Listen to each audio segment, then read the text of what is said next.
Good morning. So, yesterday was a very interesting day. We had 100 and something point drop on ES after a Fed said that I don't even know what they said. They said that they were gonna not raise rates, the inflation was too high, something like that.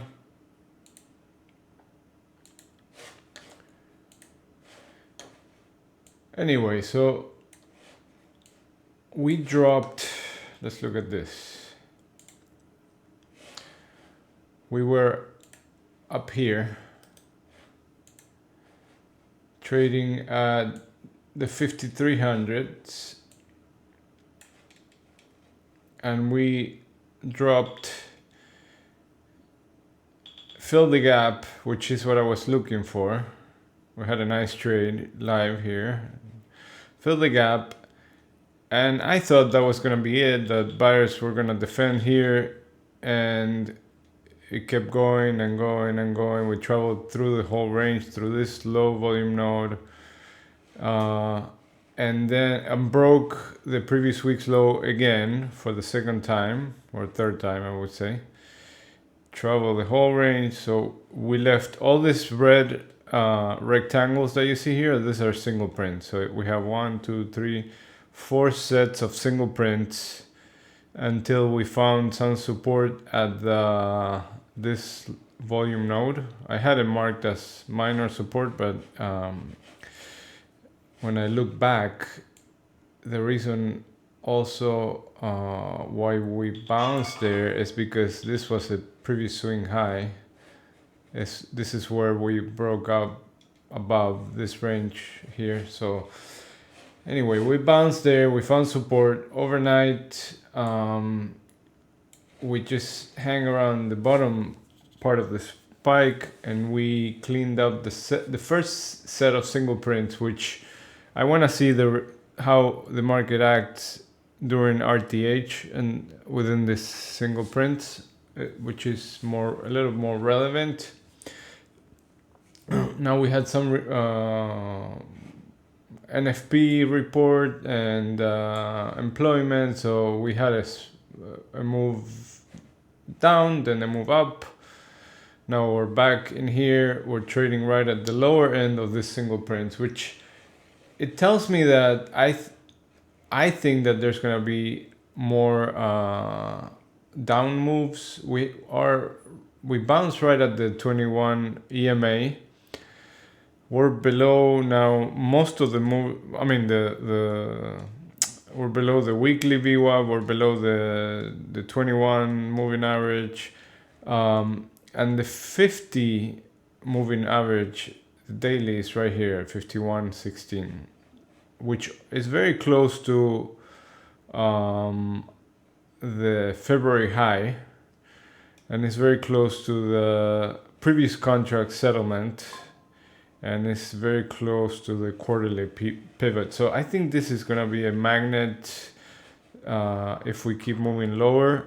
And I think because the market likes to hurt the most people, and in my opinion this market has conditioned us to buy every dip, I think we're gonna move down a little more, at least to test the 50 and retest this point of controls, which have been untested, clean up some of this structure, and move lower. Now, usually when you have a move like this, I find that we like to test the half point of this, which is right here at 52, 50, I think it's 52.50 and a quarter, or 52.50, 75, I'm sorry. 52.50.75, which is right here. So if we start seeing a move higher, I would expect this to be retested, the 50 area. Also, we have this high volume right here, which is where previous value was. I mean, we still have all this value up here, so value is higher, but at the same time, we still have a lot of poor structure below. So we did clean up some of the single prints from way before when we rallied. So it really could go either way, but I'm gonna use the overnight range as a guide and not try to guess direction and wait for the market to tell me. So long above the overnight range to retest this 50 40 50 52 40 52 50 area, and short below. If we break this lows, the first target will be here at 5182, this high volume node, and then from there I would target the high volume nodes 5155, 5144, and then eventually this area where I expect this is stronger support. I expect buyers to defend this area if we get here. And on the move up, like I said, clean up some of the singles. I don't expect the whole move to be taken back, but if we see a short squeeze and people got too short in this area, then there's a possibility of a squeeze if we get above 5250 and then a move back to the scene of the crime, which is a market usually likes to retest it. So I would mark this area because if we start squeezing higher, there's a possibility that we retest this if people got too short down here. Okay. Let me see. NQ is the same story with NQ. Pretty much the narrative is exactly the same. So look for those high volume nodes. So if we move back higher, this is my target, 18,280. And the halfback of this, which is 18,312. 18,312. And then again, if we squeeze higher, then move back to this area.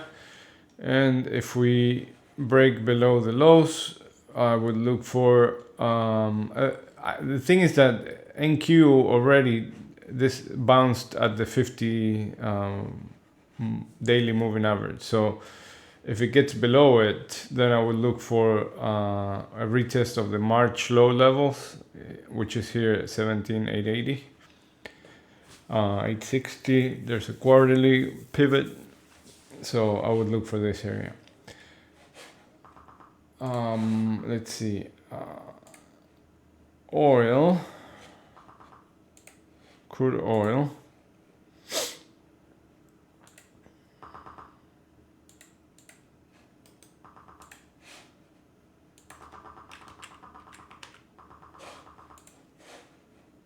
Give me a second.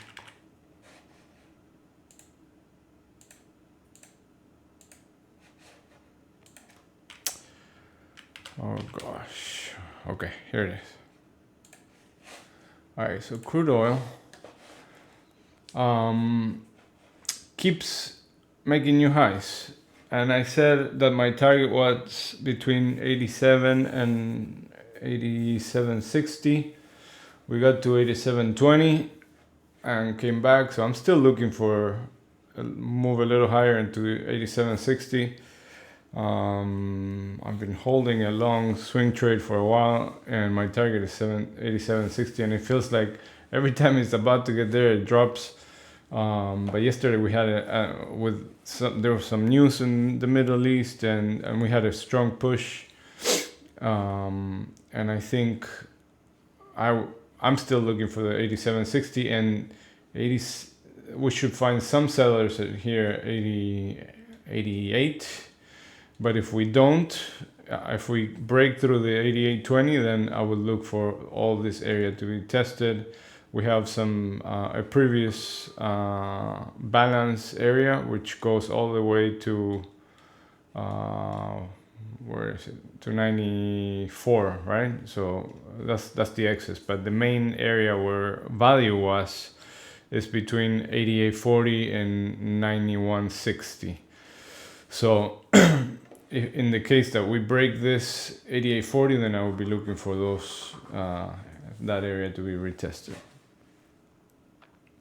And if we move down on oil below 86, then I would target again this 5-day point of control, which is at 80. Where is it? 85.18. Okay. All right. We also have some Fed speaking today, so we could have more volatility. And then we have next week we have a bunch of we have CPI next week, we have PPI, we have Michigan, University of Michigan, and then we're gonna start earnings season. So there's fuel for more volatility to come in. So keep your risk under control. All right.